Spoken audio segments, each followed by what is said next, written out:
Hello everyone, and welcome to the Nerd Information Channel. We're back, and I can barely catch my breath. We've got more spoiler compliments for One Piece chapter 1163.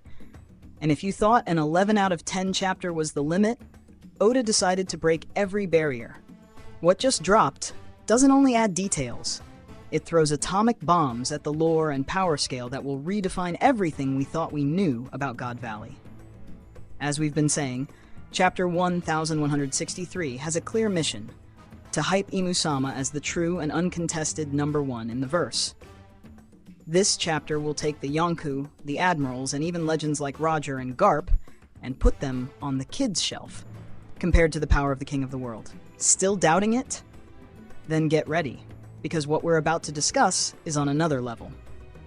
But before we jump into the battle hype, let's start with what already happened and what's happening around it. First, quick news that has to be said. It's over. Yes, Yamato's cover story has ended. And with that, the community theory that Blackbeard would invade Wano during this cover story went straight down the drain. It didn't happen. In the end, Yamato's cover story was a long, extensive sightseeing tour of Wano. Was it cool to see the locations? Yes. But in terms of plot progression, it was zero. That raises the question, and I want your opinion. Was this the most boring or most disappointing cover story Oda has ever done? Total bucket of cold water. Or do you think it was a necessary breather before Oda focuses 100% on the final saga? Drop it in the comments. While Yamato's cover felt lukewarm, the God Valley background is on fire. Previous spoilers already said the Rocks pirates were fighting among themselves, and now we have details. We see Captain John fighting Gunzui, and we have confirmation of their fruits. Captain John has the Jiki Jiki no Mi, the magnet fruit. Yes, Eustace Kid's fruit. That outright confirms devil fruit reincarnation and raises a lot of questions. Was Kid an echo, an inherited will of Captain John? Was John also a D? Fascinating connection. And Gonzui? He has the Bomu Bomu no Mi, the Bomb fruit from Mr. 5, a far less impactful fruit. But the most explosive piece of this chaotic scene is another one. In the middle of the battle, we see a character affected by Captain John's magnetic power. The spoiler says, we see Dragon being pulled out by Captain John's magnetic power. Dragon looks like a lost ant among monsters. Now the main event, Imu-sama's arrival. As we know, Imu-sama looks at Rocks D Xebec and calls him by another name, Davy D. Jones. And Xebec replies, I'm not that guy, but promises must be kept. Let's break this down carefully. Davy D. Jones, not just Davy Jones. That D changes everything. Is he the original D? The first great enemy of Imu-sama? Maybe Joy Boy himself, or Joy Boy's opposite? I don't believe he's Joy Boy. Xebec's promise to become the king of the world seems different from Joy Boy's desire. I think they could have been rivals, both enemies of Imu. And the promise? The promise that a D would one day sit on the throne. Xebec is telling Imu, I came to collect the promise my ancestor made. Is that it?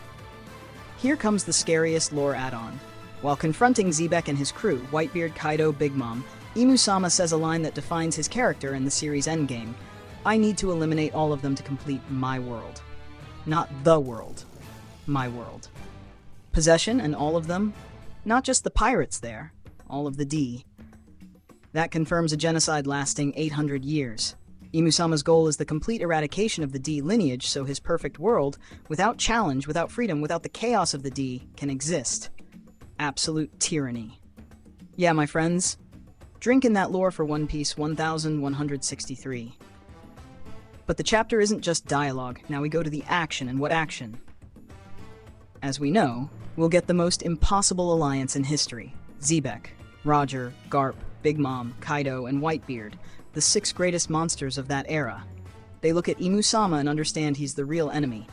I'm still incredulous that Garp went at Imu. How did he remain in the Marines? And beyond that, how did he get the title Hero of the Marines? The spoiler says they will use named, combined attacks on Imu-sama. We'll have an epic double-page spread. Picture it. It's not just a punch. We're talking possibly about Garp's Galaxy Impact or a peak pure hockey strike. Roger's Kamusari, Divine Departure. Young Whitebeard's Gura Gura Power. Xebec's Darkness or Absurd Hockey. Young Kaido's Raime Hake. Big Mom's Ikoku Sovereignty at her peak. It's the greatest all-out attack in manga history. And Imu's response? Here's the new piece. After the blows hit him, or perhaps as a direct counter, Imu-sama unleashes a massive surge of Conqueror's Haki. Not the Conqueror's Haki we know, not just to knock out extras. This is divine-level Haoshoku Haki, probably that black shockwave we saw from Shanks, but on a scale that might cover the entire island. It's the Haki of the king of the world. Can this Haki negate attacks, or is it so potent it physically injures all of them at once? And even if the attacks punch through that Haki, the result is the same. The massive strike lands on Imu-sama, and he heals immediately. His body, which is Saturn's body in Avatar, regenerates instantly, not Marco's regeneration, which consumes energy, not King's. This is Majin Buu level, near immortality regeneration. He doesn't even fall. He takes the combined attack of 6 legends and stands still. That, my friends, is the level of the final villain. Oda is telling us, no matter how strong Luffy is, he cannot defeat Imu-sama alone. And how does Imu-sama defeat a monster like Xebec, who might even rival him in raw power? He doesn't defeat him, he breaks him. As we know, the chapter ends with Imu using the Domi reverse on Xebec and ordering him to kill his own family, the Rocks Pirates. But now we have the missing piece explaining how it actually works. It's not a power he just fires off. The spoiler is clear. Imu-sama manipulated Xebec's mind through a psychological game, angering him and wounding him mentally. Imu-sama used words. Maybe he mocked the promise. Maybe he told Xebec that Davy D. Jones was a failure, just like he would be. He created mental instability, a crack inside Xebec's mind. And that's where the Domi reverse comes in. This ability requires mental instability to activate. That's brilliant. Imu-sama's true power isn't brute strength, it's control. He feeds on doubt, fear, and rage, and this connects perfectly with Elbaf. Why was Imu able to control the other giants? Because of mental chaos, fear, childhood trauma, confusion. Imu-sama exploited that instability to enforce his control. It reminds me exactly of Babidi controlling Vegeta in Dragon Ball Z. Babidi couldn't control Vegeta if Vegeta didn't want it. He had to find the evil and envy toward Goku inside his heart, and use it to dominate him. Imu-sama could be using a similar logic here for his control. And this also explains why Luffy is his ultimate enemy. How do you mentally break Monkey D. Luffy? How do you play mind games with someone who is pure freedom, who barely even stops to think? We're about to see the true Airhead Luffy in action soon, huh? Actually, maybe that fight against Enel was foreshadowing the final battle between Luffy and Imu. I still stand by my theory. Xebec's D. Haki will fight against that control. He'll try to break free, but he'll end up shattered, a wild, uncontrollable demon. And that's why, with no other way to save Xebec, Roger and Garp will have to team up to kill him. But that is a theory for the next chapter. That's it.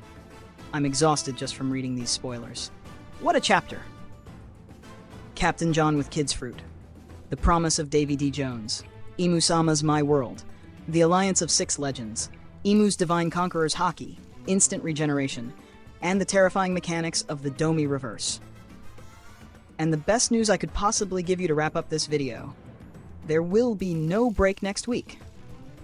Oda's got his foot on the gas, and he's not stopping. I want to hear from you. What do you all think? What's Dragon's role in all of this? Is Imu-sama's Haki the strongest power in the entire verse? Let me know everything down in the comments. Remember, on Wednesday we'll have the full and detailed summary, and on Thursday the scans and narrated chapter right here on the channel.